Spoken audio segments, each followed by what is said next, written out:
Assalamualaikum warahmatullahi wabarakatuh. Nama saya Nurenggita dengan NIM H012402 dari kelas A.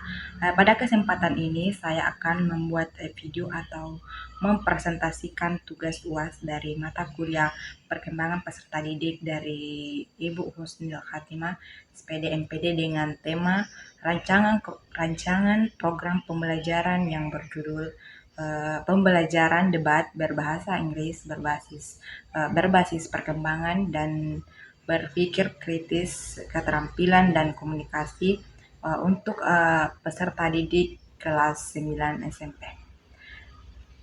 Nah, program ini dirancang untuk membantu peserta didik mengembangkan kemampuan berbahasa Inggris mereka sekaligus melatih kemampuan berpikir kritis dan keterampilan komunikasi yang sesuai dengan tahap perkembangan remaja SMP.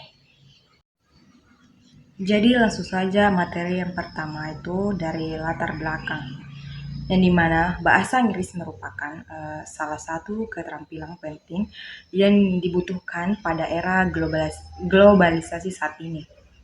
Uh, namun dalam praktiknya pembelajaran berbahasa Inggris di SMP itu masih sering berfokus pada penguasaan tata bahasa dan hafalan kosakata saja. Akibatnya peserta didik itu memiliki kesempatan yang terbatas untuk melatih kemampuan mereka berbicara dan menyampaikan pendapat secara aktif. Oleh karena itu, diperlukan metode pembelajaran yang dapat melibatkan peserta didik secara langsung dalam penggunaan bahasa Inggris. Salah satu metode yang dapat digunakan ialah debat, karena kegiatan ini mampu melatih kemampuan berbicara, berpikir, dan berpikir secara kritis, serta meningkatkan kepercayaan diri peserta didik itu sendiri. Materi yang kedua yaitu landasan teori, yang dimana program ini didasarkan pada dua teori perkembangan utama. Yang pertama itu ialah teori perkembangan kognitif dan dari Piaget. Menurut Piaget, peserta didik pada usia SMP berada pada tahap operasional formal. Pada tahap ini mereka sudah mampu berpikir secara abstrak, logis, dan menyusun argumen yang didukung oleh alasan tertentu. Oleh karena itu, kegiatan debat sangat sesuai dengan kemampuan mereka. Yang kedua ialah teori sosial kultural dari Lev Vygotsky. Teori ini menjelaskan bahwa proses belajar menjadi melalui interaksi sosial dalam kegiatan debat. Peserta didik belajar dari guru maupun teman sebaya melalui diskusi dan pertukaran pendapat. Selain itu, beberapa penilaian menunjukkan bahwa metode debat dapat mengingatkan kemampuan berbicara, berpikir kritis, dan keterampilan komunikasi berpikir peserta itu sendiri. Nah, untuk materi selanjutnya ketiga itu profil perkembangan peserta didik SMP, yang dimana kelompok sasaran program ini adalah peserta didik kelas 8 SMP yang berusia sekitar 13 hingga 14 tahun. Dari aspek kognitif, mereka sudah mampu berpikir secara logis dan mampu menganalisis suatu permasalahan dari berbagai sudut pandang. Dari aspek bahasa, yaitu kemampuan kosakata mereka semakin berkembang dan mulai mampu mengungkapkan pendapat dengan kalimat yang lebih kompleks. Selanjutnya dari aspek sosial emosional, mereka senang berinteraksi dengan teman sebaya dan mulai membangun rasa percaya diri mereka. Sedangkan dari aspek moral, yaitu mereka mulai memahami nilai keadilan, tanggung jawab, dan pentingnya menghargai pendapat orang lain. Selanjutnya itu materi keempat, yaitu rancangan pembelajaran, yang dimana pada program ini tema yang digunakan ialah solve student bring smartphones to school, atau artinya apakah siswa sebaiknya membawa smartphone ke sekolah.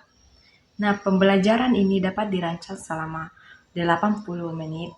Tujuannya itu pembelajaran agar peserta didik mampu menyampaikan pendapat dalam bahasa Inggris mereka, menyusun argumen sederhana, dan menanggapi pendapat orang lain, dan berpartisipasi aktif dalam kegiatan debat.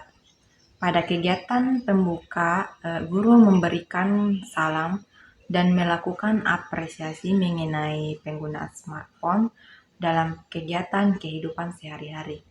Kemudian menyampaikan tujuan pembelajaran yang dicapai.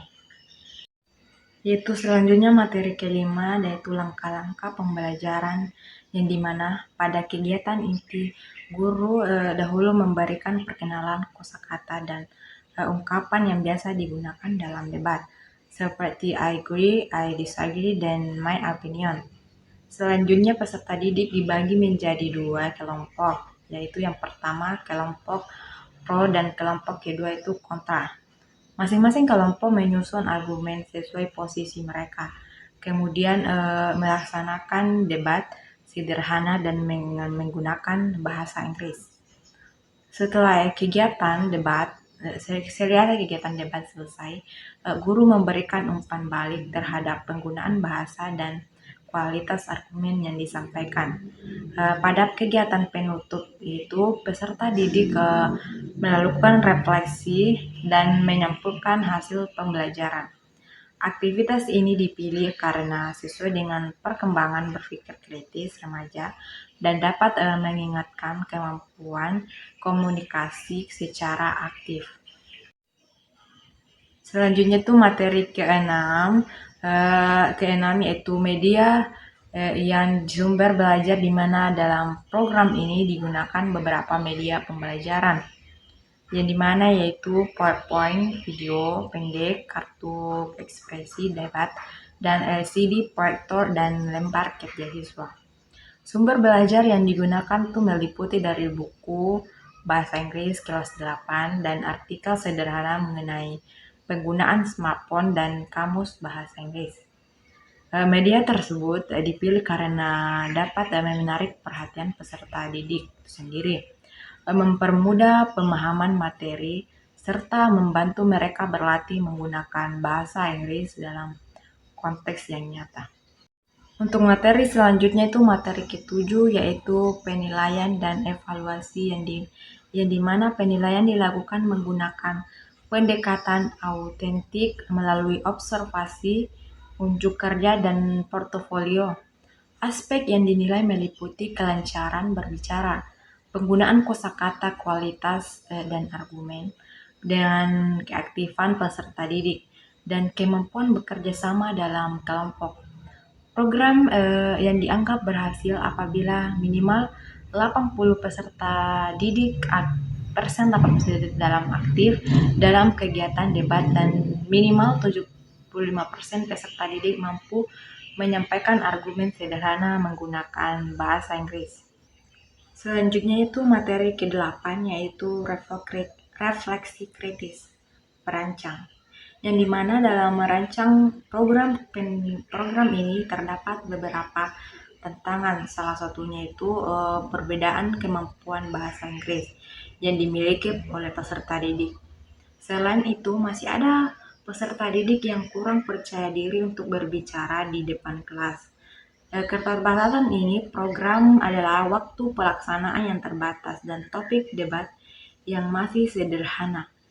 Kedepannya, program ini dapat dikembangkan dengan menambahkan variasi topik debat, menggunakan media digital yang lebih interaktif, dan memberikan latihan berbicara secara bertahap agar seluruh peserta didik dapat berpartisipasi secara optimal. Untuk materi terakhir yaitu referensi, yang dimana yang pertama itu digunakan dalam penyusunan rancangan program ini.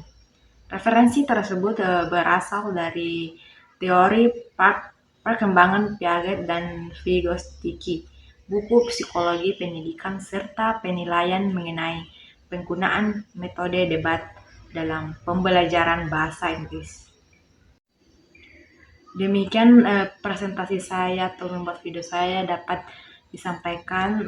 Terima kasih kepada perhatian Ibu dan teman-teman saya. Selamat menonton. Assalamualaikum warahmatullahi wabarakatuh.